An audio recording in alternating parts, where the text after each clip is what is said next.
अस्सलामुअलैकुम my YouTube family. उम्मीद है कि आप सब बिल्कुल खैरियत से होंगे। Wedding is not just a day, बल्कि ये किसी भी लड़की की ज़िंदगी का एक नया फ़ेज़ ऑफ लाइफ स्टार्ट होने का सबसे बड़ा दिन होता है। तो इसके लिए आपको स्पेशल केयर की ज़रूरत होती है। आज की इस वीडियो में मैं आपको कोई भी कॉम्प्लिकेटेड चीज़ नहीं बताऊंगी, बल्कि मैं आपको बहुत ही आसान ब्यूटी टिप्स शेयर करने वाली हूँ। बहुत ही आसान डाइट टिप्स शेयर करने वाली हूँ। कोई भी लड़की इन्हें फॉलो करेगी ना तो उसको ब्राइडल लाइक ग्लो ही मिलेगा। So without any further delay let's get started. सबसे पहले तो आपको आपकी स्किन हेल्थ बेहतर करने की ज़रूरत होती है। इसके लिए आप इस तरह से एक होममेड फेस वॉश बना के रख लें। आपको 1 टेबलस्पून चाहिए बेसन का, 1 टेबलस्पून मुलेठी पाउडर का, 1 टेबलस्पून आपको चाहिए ग्रीन टी का और 1 ही टेबलस्पून आपको चाहिए ऑरेंज पील पाउडर का। चारों चीज़ों को इक्वल क्वांटिटीज़ में मिक्स करके आपने एक जार में भर के तो रख लेना है। ये आपने डेली इस्तेमाल करना है जब भी आपने फेस वॉश करना है तो। इसे आप क्वांटिटीज़ एडजस्ट कर सकते हैं अपने नीड के अकॉर्डिंग। अब यहाँ पे मैं आपको बताती चलूँ, आपने अपनी स्किन टाइप के अकॉर्डिंगली इसको यूज़ करना है। अगर आपकी स्किन ऑयली है तो आपने इसको रोज़ वाटर के साथ मिक्स करना है। ड्राई स्किन है तो आपने दूध या दही के साथ मिक्स करके पेस्ट बनाना है। अगर आपकी नॉर्मल स्किन है तो सिंपल पानी के साथ भी आप इसको मिक्स करके पेस्ट बना सकते हैं। हमारी स्किन के जितने भी इश्यूज़ हैं ना, उनको टारगेट करने के लिए ये एक बेहतरीन चीज़ है। इसे फेस वॉश करने के बाद आपने जो भी रेगुलर फेस वॉश यूज़ करती है ना, वो यूज़ करना है। अगर आपकी स्किन एक्ने प्रोन है और एक्ने बाकायदा निकलती है आपको, तो आपने एक्ने क्लियर प्लस यूज़ करना है। उसके बाद अगर आपकी स्किन के ऊपर एक आध पिंपल निकलता है तो कोई भी जेल बेस्ड आपने फेस वॉश यूज़ करना है। ये मैं आपको रिकमेंडेशन दे रही हूँ साथ साथ। अगर आपकी नॉर्मल स्किन है तो आप कोई सा भी अच्छा फेस वॉश इस्तेमाल कर सकती हैं। इस तरह से आपकी स्किन डबली क्लेंज हो जाएगी। अगला स्टेप आपने फॉलो करना है कि आपने अपनी स्किन को टोन अप करना है।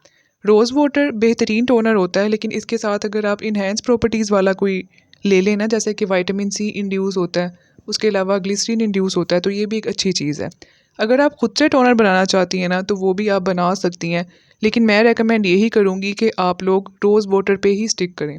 उसके बाद अपने स्किन को मॉइस्चराइज़ कर लें और मॉइस्चराइजेशन के बाद दिन के टाइम पे आपने सन ब्लॉक नहीं मिस करना। कोई भी आप 50 प्लस एसपीएफ का सन ब्लॉक लेके यूज़ कर सकती हैं, जैसे कि डर्माशाइन का है। ये कुछ लोगों को सूट करता है, कुछ लोगों को कॉमिडोन्स देता है, तो आप अपनी स्किन टाइप के अकॉर्डिंगली ही चूज़ करेंगी। अगर आप बिल्कुल बिगनर हैं, आपको कोई समझ नहीं आ रही, तो आप नेक्सन वालों का ले सकती हैं। ये काफ़ी माइल्ड और काफ़ी जेंटल है। 2 फिंगर आपने सनस्क्रीन का फॉर्मूला अपने नेक के लिए, अपने फेस के लिए, हाथों पाँव के लिए इस्तेमाल करना है। क्योंकि आप ब्राइड टू बी हैं, आपने शॉपिंग पे तो जाना ही होता है, तो उसमें आप इस तरह से छोटी पोर्टेबल बॉटल अपने साथ रखें और उसको रीअप्लाई करें। सबको ये बात मालूम है कि हम जितनी मर्ज़ी एक्सटर्नल एप्लीकेशन कर लें, जब तक हम लोगों की जो स्किन है वो इंटरनली क्लीन नहीं होती, तो चेहरे पे एक अच्छा सा ग्लो नहीं आता। मैं आपके साथ कुछ जूसेस की रेसिपीज़ शेयर करने वाली हूँ। सबसे पहले तो beetroot plus ginger juice है। आपने सिंपली एक बीट रूट लेना है और साथ ही आपने 1 इंच का टुकड़ा अदरक का लेना है। इसका जूस बना के आपने डेली पीना है। जो सेकंड ऑप्शन है ना आपके पास, वो आपके पास एक ग्रीन स्मूदी की ऑप्शन है। ये इसके अंदर आपको 1 एप्पल चाहिए, आपको इसके लिए 1 क्यूकम्बर चाहिए, 1 इंच का टुकड़ा अदरक का चाहिए, आपको 1 लेमन चाहिए और 1 मुट्ठी भर के पुदीने की चाहिए। इन तमाम तर चीज़ों को आपने अच्छी तरह से ब्लेंड कर लेना है। ये आप पे डिपेंड करता है कि आप इसे विद फाइबर लेना चाहते हैं या विदाउट फाइबर, लेकिन आपने इसे स्किप नहीं करना, आपने इसे डेली पीना है। अब उसके बाद मैं आपको अगली ऑप्शन दे रही हूँ। अगली ऑप्शन है हमारी ABC जिंजर जूस की, जिसमें आपको एप्पल चाहिए, बीट रूट चाहिए और आपको 1 कैरेट चाहिए। ये तमाम तरह अगर क्वांटिटीज़ आपको मैं बताऊँ तो 1-1 मुट्ठी है, मतलब 1 हैंडफुल, और 1 इंच का टुकड़ा अदरक का है। ये इन तीनों में से कोई एक जूस आप रिलीजियसली पिएँ या ऑल्टरनेट डेज़ पे 1-1 जूस पिएँ। आपकी स्किन हेल्थ इतनी अच्छी हो जाएगी, आपकी इंटरनल हेल्थ इतनी अच्छी हो जाएगी कि आपको विदाउट मेकअप भी ग्लो आएगा स्किन पे। स्किन केयर के बाद जो ब्राइड टू बीज़ का अगला कंसर्न होता है ना, वो होता है हेयर केयर का। आपको आपके बालों की अच्छे से केयर करनी चाहिए। अगर आपके बाल फ्रीज़ी हैं, तो आप सिंपली ये एक होममेड स्प्रे बना के रख लें। ये आपके बालों की फ्रिज़ को कंट्रोल भी करेगा और आपके बालों को एक अच्छी सी शाइन भी प्रोवाइड करेगा। आपने हाफ़ ग्लास पानी लेना है। हाफ़ ग्लास पानी के अंदर एक जो आपने बड़ा चम्मच है ना, टेबल स्पून, वो भर के आपने ग्लिसरीन का डालना है। 1 ही टेबल स्पून आपने इसके अंदर डालना है ऑलिव ऑयल का। अगर आपके बाल ऑयली जल्दी हो जाते हैं, तो आप इनकी क्वांटिटीज़ को 1 टेबलस्पून की जगह 1 टीस्पून कर लें।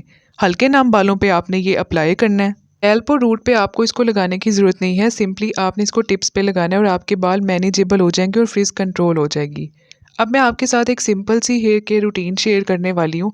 आपको सिंपली इन स्टेप्स को फॉलो करना ही पड़ेगा अगर आपको आपके बाल अच्छे हालत में चाहिए और आप चाहती हैं कि आपकी हेयर हेल्थ अच्छी हो जाए।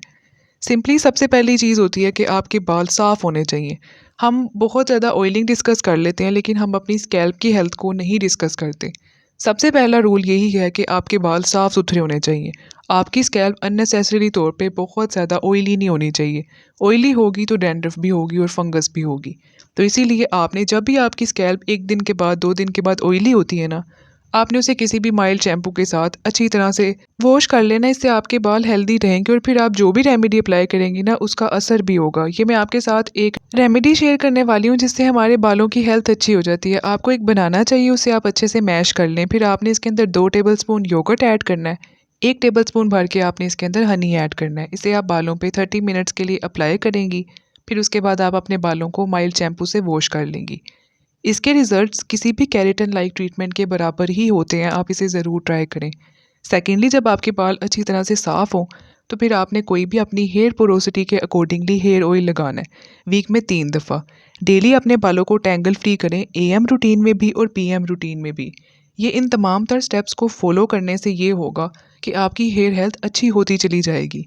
आपकी अगर हेयर हेल्थ अच्छी हो ना तो फिर आपको बहुत ज़्यादा टूल्स और बहुत ज़्यादा स्टाइलिंग की ज़रूरत नहीं पड़ती।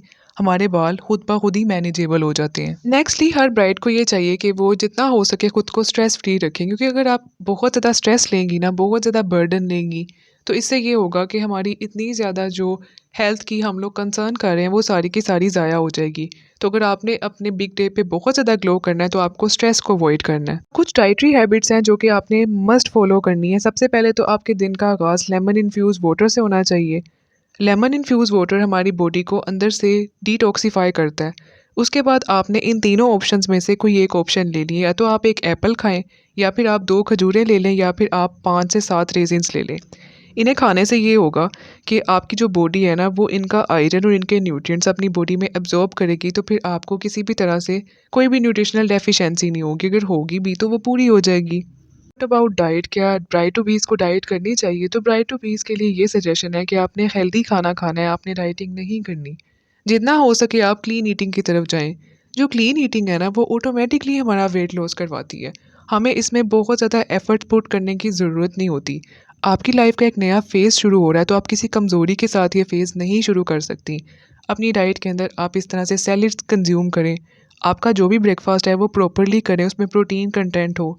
बादाम खाएं, कोई भी एक फ्रूट लाजमी लें, ओट मील खाएं। आपकी बॉडी को इस टाइम के अंदर एक अच्छी न्यूट्रिशनल वैल्यू की ज़रूरत है। उसके अलावा एक और जो सबसे अच्छी सजेशन है ना वो ये है कि आपने जो भी सीजनल फ्रूट्स अवेलेबल है ना, डेली आपने अपनी रूटीन बनानी है कि आपने उसमें से 1 या 2 फ्रूट्स लाजमी खाने हैं। इनको खाने से एक तो आपको इनके मिनरल्स और विटामिन्स भी मिलते हैं। दूसरा ये होता है कि आपको किसी भी तरह से जो न्यूट्रिशनल डेफिशिएंसी हुई हुई होती है ना वो भी पूरी हो जाती है। एक टाइम ऐसा रखेंगे जिसमें स्नैकिंग के तौर पे आप सैलेड्स लें। आप यकीन करें, आप इस तरह से सैलेड्स और फ्रूट्स को अपनी डाइट में इंक्लूड करें तो आपकी स्किन हेल्थ, आपकी ओवरऑल हेल्थ दिन ब दिन अच्छी होती चली जाती है। चीज़ें हैं कि जिन्हें आपने अपनी डाइट में 100% अवॉइड करना होता है ताकि हमारी स्किन हेल्थ पे कोई कॉम्प्रोमाइज़ ना हो जाए। वो होती हैं bakery items, fast food, oily चीज़ें, बहुत ज़्यादा स्पाइसी चीज़ें। इनसे फिर आपको पिंपल्स भी निकलते हैं। इनसे फिर हमारी स्किन जो है ना वो ज़्यादा ऑयल प्रोड्यूस करना शुरू करती है। तो अगर आप सिंपली इनको अवॉइड कर लेंगी ना तो आपकी स्किन हेल्थ भी अच्छी हो जाएगी, ओवरऑल हेल्थ भी अच्छी हो जाएगी। आपको फिर डाइटिंग की ज़रूरत भी नहीं पड़ेगी। ये सारी चीज़ें तो बाद में भी खाई जा सकती हैं। तो इनके थ्रू फिर ये होता है कि आपका वेट खुद ब खुद ही कंट्रोल होना शुरू हो जाता है, कोई भी हमें ज़्यादा एफ़र्ट्स नहीं करनी पड़ती। अगली चीज़ ये है कि आप अपनी शादी से एटलीस्ट 2-3 महीने पहले किसी भी गायनेकोलॉजिस्ट को लाज़मी विज़िट करें। गायनेकोलॉजिस्ट नहीं तो आप किसी भी लेडी डॉक्टर को विज़िट करें और आप उनसे प्रॉपर चेकअप करवाएँ, उनको बताएँ कि आपकी शादी है। वो आपको आपकी नीड के अकॉर्डिंगली सप्लीमेंट्स दे देंगी। अब मैं ऐसा क्यों कह रही हूँ, मैं ऐसा इस वजह से कह रही हूँ और मैं खुद से कोई सजेशन क्यों नहीं दे रही, क्योंकि हर लड़की मुख्तलिफ है। आपकी बॉडी को जिन भी चीज़ों की ज़रूरत है ना, हो सकता है वो किसी दूसरी लड़की को ना हो, या किसी को कोई सप्लीमेंट्स अगर रेकमेंड किए हुए हैं तो वो शायद आपके लिए ना हो। बहुत सी लड़कियाँ अननेसेसरी तौर पे ये कैल्शियम सप्लीमेंट्स को पानी में डाल के पीती हैं कि उनके चेहरे पे ग्लो आएगा या वाइटनिंग होगी, तो ऐसा कुछ भी नहीं है।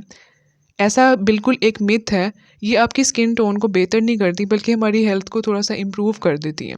तो इसमें विटामिन सी है जो कि ऑटोमेटिकली हमारी स्किन में ग्लो ऐड करता है। बट इसके अंदर जो कैल्शियम मौजूद है ना वो हर लड़की को उसकी ज़रूरत नहीं होती और उसकी वजह से फिर हमारे किडनी स्टोन्स बन जाते हैं।